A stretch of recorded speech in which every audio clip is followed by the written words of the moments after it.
Matteo Mancuso. I've been following this guy on Instagram for a couple of years and I've wanted to do a clip on him for ages, but he's just released a song that is, within the realms of possibility of me figuring it out and being able to pass on some of that knowledge. So let's pounce. Matteo Mancuso is an Italian wunderkind. Hey Google, what's Italian for wunderkind? In Italian, that's prodigio. Prodigio. He is an Italian prodigio, guitarista. He's incomparable. He's only a young dude. He plays with like classical technique, no pick, slick technique. And every note looks so effortless and so clear. But because he plays with his fingers and his right hand, he can play a lot more across the strings, like fourths and fifths, a lot of intervals that most of us that use a pick find quite tricky. I just marvel at his playing and just go, I don't know what you're doing. I don't know where to start to figure that out. But anyway, let's give this one a crack. So it was released yesterday. It's called Drop D. You'll never guess what tuning it's in. I'm just going to break it down into its sections. I can't even begin to play along with this whole song yet, and I'll leave the guitar solos for another day. But let's have a look at the main riffs that this thing is made of, because it's a great piece of music. Heaps of fun to play. Now this song's in D minor, but it's not D natural minor with the B flat note. It's more like Dorian. It's got the B natural.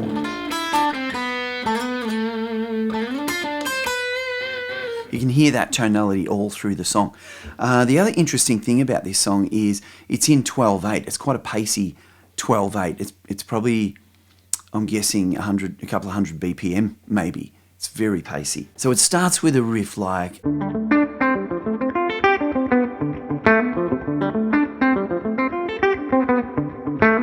And he's got a delay on that. That repeats back like this. Straight away we can see that Matteo is playing in a lot of fourths across the neck here. It starts off, so we got D to G, which is a fourth, then A to D, which is a fourth. The good thing about this is the clip shows his hands close up, so it was pretty easy to figure out. Not just easy to figure out the notes, but to figure out where he plays it. He starts in the 5th position for that part, then moves back to the 3rd position. And we're going C, G, F on the 5th of the G string, the D string, 3rd fret of the D string. Then he moves back up to the 5th position and he plays an F major arpeggio, 2nd inversion. So that means he's starting on the A note here at the 7th fret on the D string. Then hits a G note on the 8th fret of the B string. Then finally he does a linear run, D, C, B on the G string. Then a couple of syncopated offbeat D notes on the 5th fret there, then hammering on from A to B. Then it starts again. So the whole thing slowly.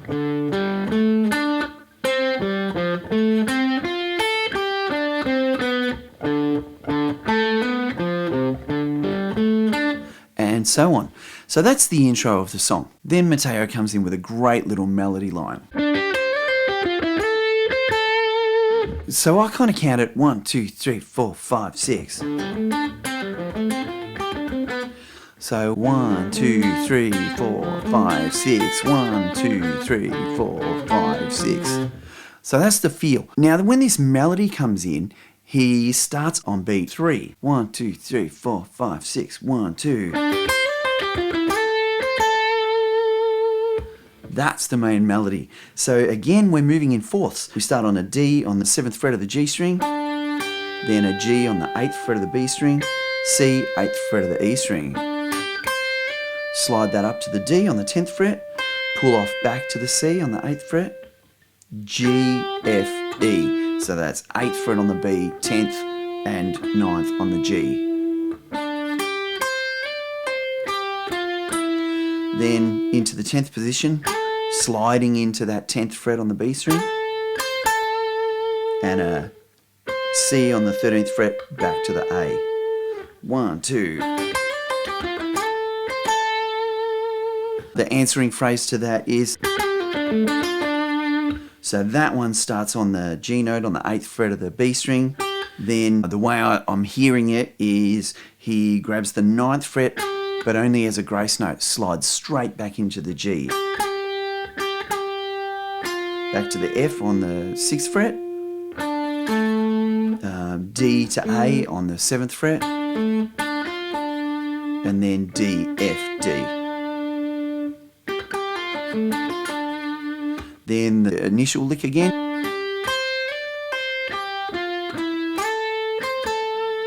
And the final lick of this section is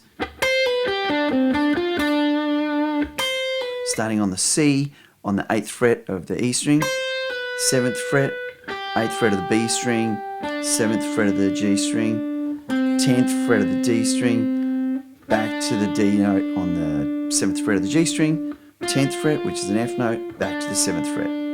So as you can see, moving across the strings all the time. Then we go into what I think of as the chorus. It's the main hook of the melody line. So this section goes... Great sounding little riff. It starts on that C note on the 10th fret of the D string, 7th fret, the D note, 7th fret of the G string, G, A, so 8 and 10 on the B string, and then 10th fret D note on the E string. Then he goes back to the 7th fret with his first finger, 7th fret on the E string, but bends it just a half step. Then a little syncopated sort of offbeat lick. We're going D, 7th fret of the G string, F, G, A, which are 6, 8, 10. Then back to the D note and up to the 10th fret F note on the G string.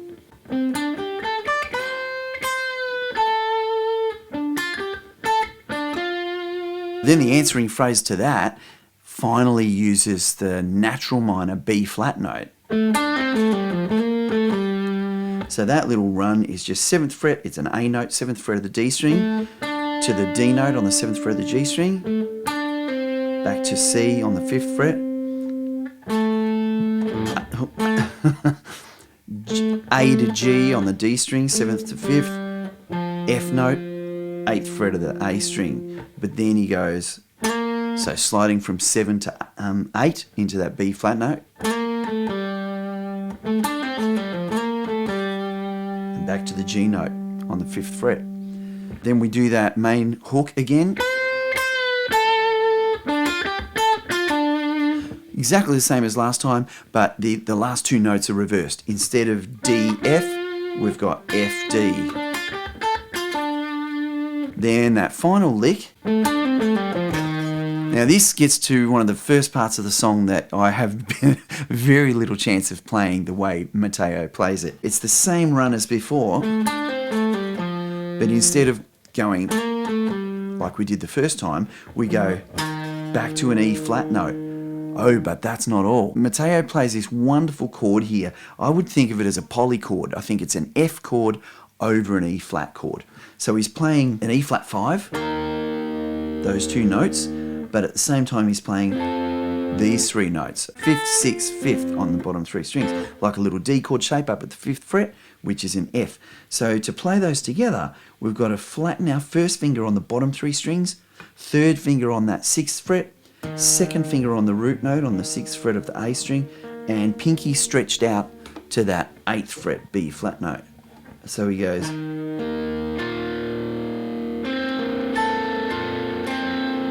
So yeah, I can get it when I set it up, but to go straight into it at speed, that's going to take some practice. But what I did discover is that there's an easier way to play that if you want to cheat like me. I have no shame. I'll cheat if it gets me over the line. So exactly the same notes, but if we move every note up one string, we can play it with this shape.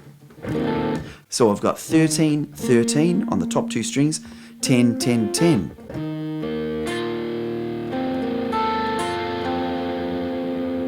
Much easier to grab in a hurry than that one. Oh, it hurts. So after that section, the song comes down and revisits that intro riff, but an octave lower and with a bit of distortion, a bit of gain on it now.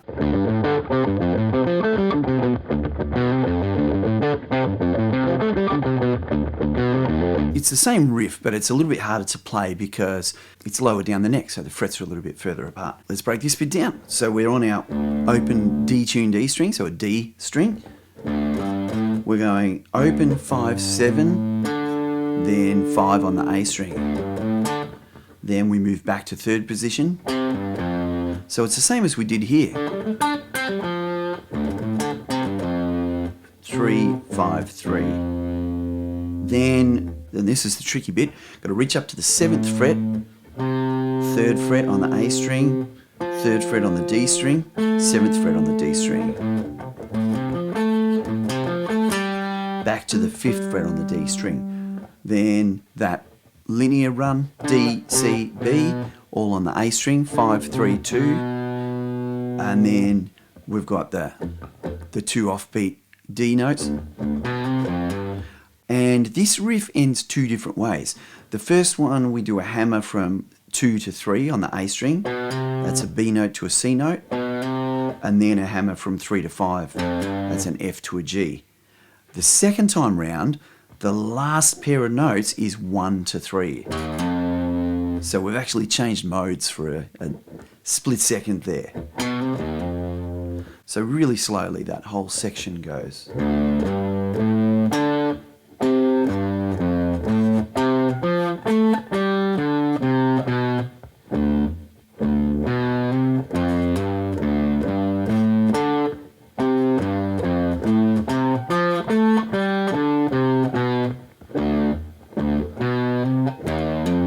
Starts again. So then as that riff repeats, we've got go through that section again, then the chorus. Then the song goes into a breakdown, a bass solo over these wonderful chords and more of Mateus's finger picking, which this section is going to be the hardest for me to get up to speed, I think. So it starts off with a D minor 9 played like this. Oh man. This is going to be uncomfortable. I need a strap for this. So we've got a D minor 9 voiced like this. So we've got open, we don't need the A string, we've got our next D string open, then we've got 5, 5, 1. So I think that's the pattern. I'm doing this hybrid picking. So we're picking the top string, then down to the G string, then the first string, the F note there, then our other open D string, then our B and G.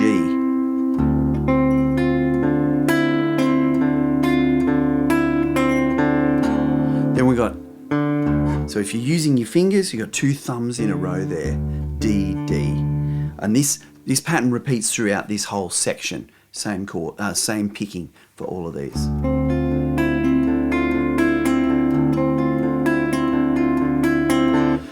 Then we've got another horrendous chord shape that's really hard to play. It's like this. No, it's like this. Wonderful sounding chord. Oh, I need to cut my nails to play this easier. Okay, so this would be an E flat. What would that be? An E flat sus 9 with an A thrown in with a sharp 4. E flat sus 9 plus sharp 4. Same picking pattern. So slowly, that's.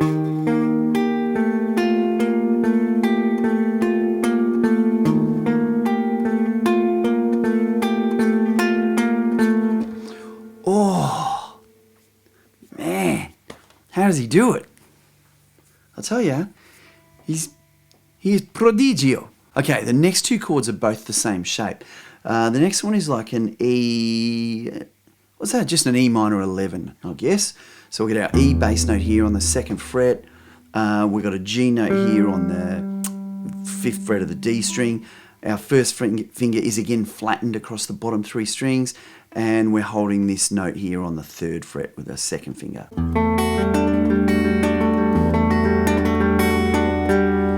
And then we move that up 2 frets, so it would be an F sharp minor 11. Yeah, good luck getting those up to speed anytime soon, unless you're a trained classical guitarist, which I am not.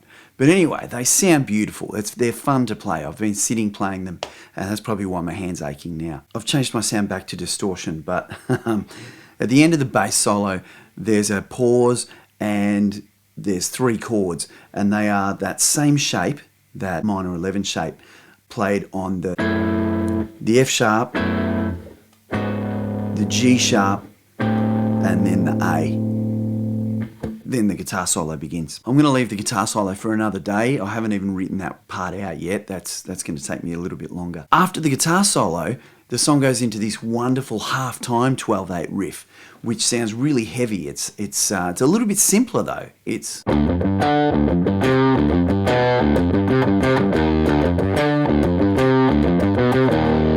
Alright, so let's break that riff down.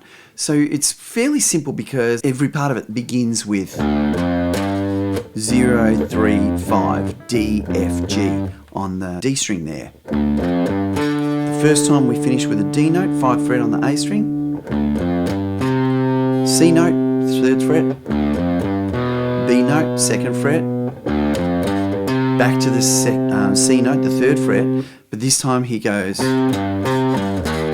so that's the 3rd fret C note to the G note, 5th fret on the D string, twice, and then E flat before the riff starts again. The second time through, as soon as we hit that B note, we play a C note after it and then an E flat chord. And that chord, it looks like Matteo is simply barring his first finger on the 1st fret, but it sounds to me like it's got a major 7 in it as well. So maybe just barring the top 2 strings.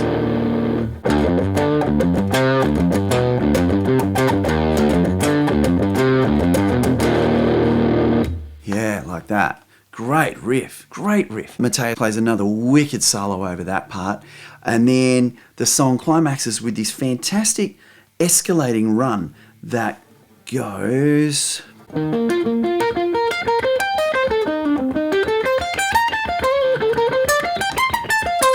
Yeah, I think that's it. That's pretty rough, I'm sorry. So let's break this run down into sections. The first section is like climbing up a series of ninths. So we start on the E flat note, so we're going 6th fret on the A string and doing that shape, up, down a string and up 2 frets.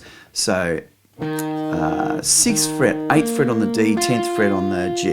Then we move up 2 frets and start on that 8th fret on the D. So 8th fret, 10th fret on the G, 11th on the B. So we've got... Then we move up another 2 frets and start on the 10th fret on the G, 11th on the B, 13th on the E. So that's the climb up through like that 9th and 11th chord shape. Okay, so then the second section, the way I see it, we're going to play with an F9 shape. So to do that, we're going to start on the 11th of the B string and go to the 13th, and then we're going to start on the 9th of the F chord, which is the 15th fret, a G note up on the E string there. We're going to pull off to the 11th fret, and then grab that C note on the 13th fret of the B string, then the A note on the 14th fret of the G string, then our flat 7, the 13th fret to the 12th fret on the D string. So it's like... And our last note is a C note, 15th fret on the A string. So that section again. Now we're going to go back up that F9 chord. So we're on the C note, we're going to go back to the 13th fret on the D string, then 12 to 14 on the G, C note, 13th fret on the B string, 13 to 15 on the E string. This next section is moving up to like an F sus. So we're going to start up at the 18th fret and come back to the 17th on the E string, then 18, 17 on the B and G strings. But that 17th fret on the G string, we're going to bend and release.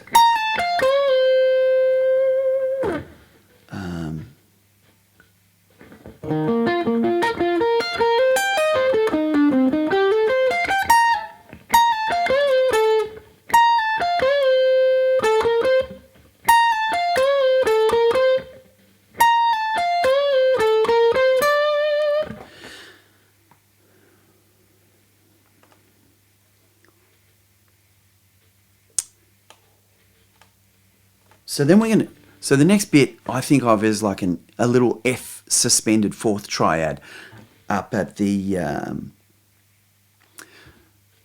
so this next section I think of as a little F suspended chord up at the 17th and 18th frets. So we start at the 18th fret, pulling off to the 17th fret on the E string, 18th on the B, 17th on the G, but we bend and release, just like a half step bend.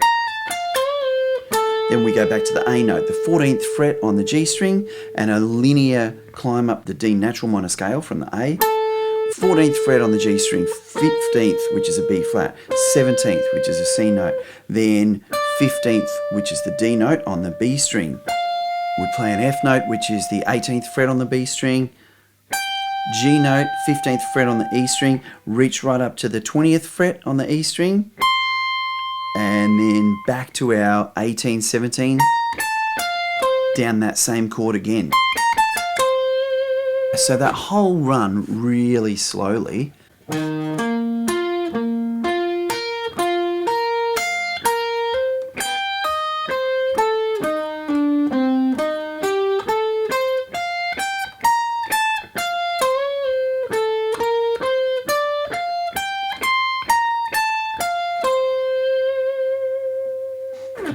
What a way to finish the song. Brilliant, absolutely brilliant.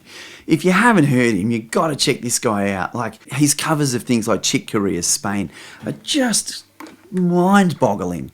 He's incredible, incredibly enjoyable to watch. And he just jams, you know, there's clips of him, like live clips of him just jamming. And his dexterity and his ideas know no bounds. Incredible. Go and enjoy it. I'll be back with the solo at some point.